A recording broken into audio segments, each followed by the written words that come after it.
Hey, what's up, y'all? Welcome back to episode 2 of Brush Ridge Bobsleds.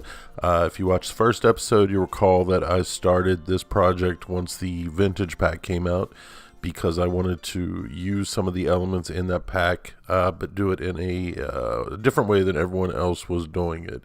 I saw a lot of boardwalks being built and a lot of old-time parks, and they all look really great. Everything I've seen so far really does look good. But I just wanted to try something a little bit different, so I decided to make this sort of bobsled run out in the middle of the snow. So what we're going to do this episode is work on the station.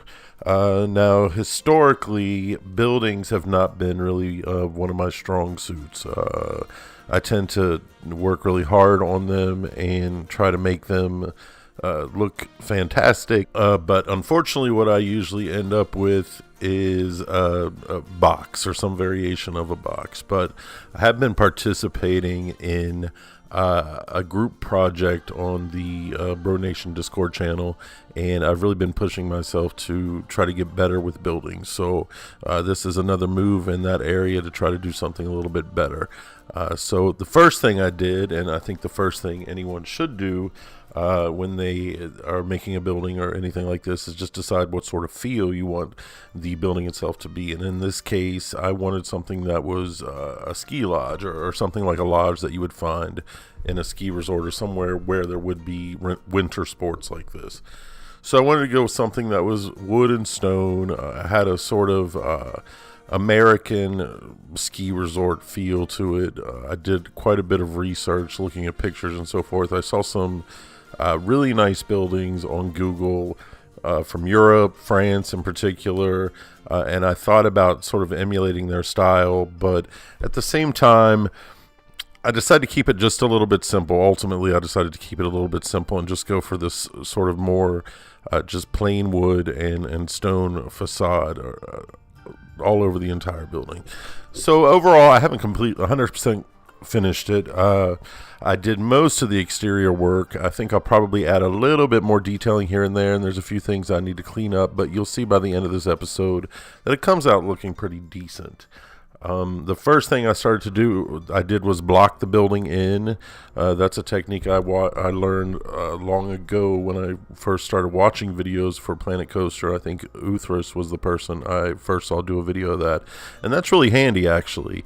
Before that, I was always trying to just create something out of thin air and not really taking the time to work with just some blank slate and see what I can come up with. So I worked with that. I blocked this building out a little bit to see what I wanted to do, played around with the roof a little bit, and you can see that I've raised it up a few times already, and I will raise it one more time before the end of all this, because I want to create a sort of an upper area where originally I was thinking of putting in some skylights, but ultimately I did not do that.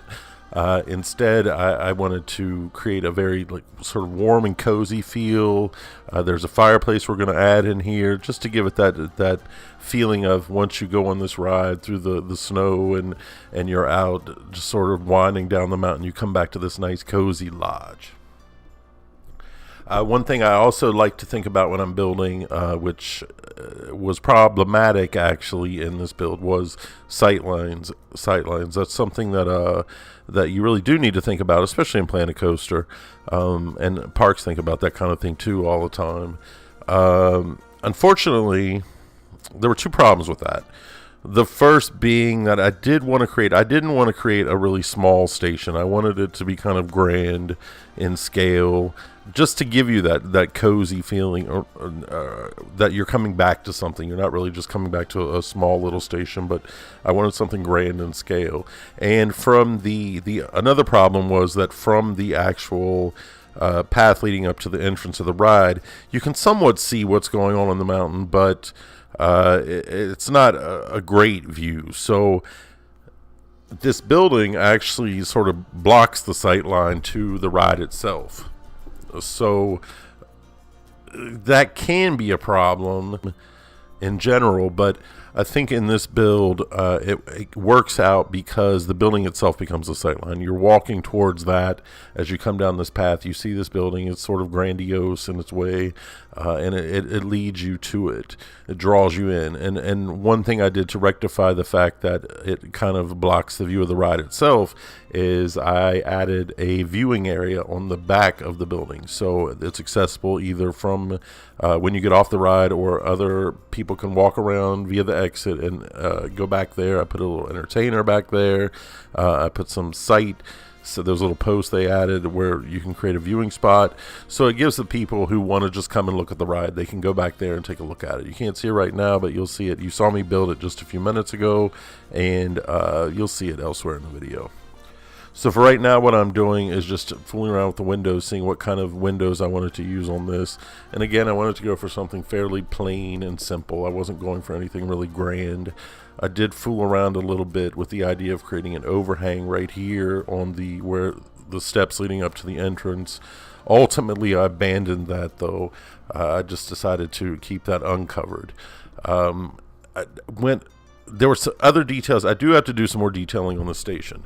I am pleased with the way it's come out so far, which you'll see at the end once we do the beauty shots and all that sort of thing. You'll see what it looks like, but there are some certain things I need to adjust. I need to integrate that entrance and exit stone part that I used a little bit better.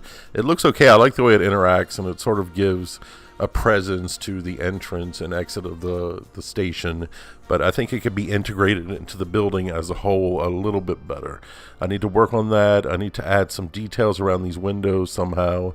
I do end up putting snow on the roof, which kind of ties the whole thing together, and actually I had forgotten that even existed in the ride, and the game. And for some reason last night I was looking around on YouTube or something, and something reminded me that there was snow. I thought there was snow, so I went back this morning and I found the snow, and it actually does kind of tie the whole thing together, because obviously with all this snow everywhere, you more than likely would have snow on the roof as well, and I like the way it ends up looking. So once we get to the end, you'll see that as well. So in order to finish up this series, because like I said in the last episode, I don't intend this to be any great big thing. I think there'll probably be 2 more episodes after this. I need to do some more detailing of the building, like I said, to complete the landscaping just a little bit. I don't intend to do too much more. And then I want to do the interior of the station and just kind of jazz it up a little bit. The reason I want to do that is because usually I don't really do building interiors. But I want to challenge myself and try something new. I've done them before, and I'm not trying to do anything super fancy. I think you'll see people like SP Ridley. I know he does some really fancy interiors, and I'm not really trying to take hours and hours and hours to do this.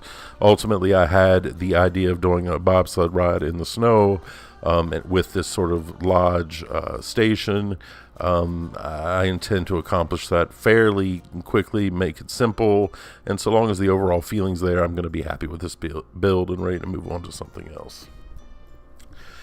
So as for upcoming videos, let's talk about what's coming up next on the channel. The next video I'm going to do is a review of Kennywood, and also my thoughts on Steel Curtain. I'll save most of that for the actual video, but I will say that I went to Kennywood back in May. I've been going there for quite a long time. I went back in May, and I had less than stellar visit while I was there. So, and then of course we all got the news that the new coaster was coming out, Steel Curtain, so I want to just talk about that a little bit, what my thoughts are on the ride. It actually looks pretty interesting to me. We'll see what it turns out to be, though. That's something else entirely. And then also, of course, I need to continue my series on Lucky Mountain. As I said in previous videos, I'm having a little bit of trouble with the current building that I'm working on because it's fairly complex and it's not coming out exactly the way I want it to. So I've built it and rebuilt it about 10 or 20 times now, and I solve one problem and then a new problem is introduced. So just have to keep plugging away at that, and eventually I will have a new video of that out, because so far that's one of the most sophisticated builds I've done. So I really do want to continue that series. And then finally also the mashup series that I've started. The current project I'm working on is Juju, and I need to finish up the supports on that, and then we'll be ready for a POV. I'm really liking that format because it allows me to do something very quickly, get something out of decent quality. I'm really enjoying that so far, so I definitely intend to do that. And of course, the FVD Element series, I'll always be continuing that, taking requests for what needs to be done. I think probably the next thing I'll do is the Expedition GE Force first drop for one of my followers, who's Lucas Kramer, I think his last name is. Hey Lucas, I want to do that for him because I've never done that element before. I think it should be fairly simple to do, so that'll probably be the next FED elements that's coming up. So with all that being said, I've also done quite a few coaster reviews and park reviews and so forth, so I have plans to go to at least 3 more parks this year. I'm going to Six Flags Great America in Chicago over Labor Day. I've never been there, so I'm looking forward to that. I'm really looking forward to X-Flight and to Goliath quite a bit, and the Whizzer, actually. I'm looking forward to riding that as well. And I am going to Dollywood in October. I went to Dollywood, I think maybe the second year it was open. I know they had moved the River King Mine Ride, one of the tracks, from Six Flags St. Louis to there. So I've ridden that, but I haven't been back to the park since. So I'm looking forward to that trip, although my understanding is that most likely Lightning Rod will not be up and running, which is kind of disappointing, but what can you do? The park itself is supposed to be really good, so I'm looking forward to that. And then finally, I am planning to go to Six Flags Fiesta Texas, SeaWorld, and ZDTs in San Antonio, Texas in mid-December. I was looking for a sort of winter trip to go on. I was thinking about either Florida or Texas or California. I've been to most of the parks in Florida because I lived there for a long time, and I wanted something new, so I've never been to Six Flags Fiesta Texas. Never been to SeaWorld or obviously ZDTs in San Antonio. They're all fairly close together, and they're all open on the weekend that I plan to go, so looks like that most likely will be the last trip of the year for me in terms of 2018. 2019, we got a lot of stuff coming up as well. I'm already started to plan on what I want to do next year, so should be a lot of content coming up. I do plan to record as much as I can while I'm at all these parks. And of course, I'll have reviews and so forth of all the rides and the parks themselves when I get back. So that's about it in terms of ongoing plans for the channel. I'm continuing to grow, actually. I'm growing slowly but surely. I'm not trying to put any pressure on myself to hit any certain number of viewers or anything like that. I'm just glad there are people out there who are watching and appreciate what I do. And of course, I'd always like to hear the feedback from my viewers. So if you have anything to say, so long as it's constructive, feel free to hit me up in the comments.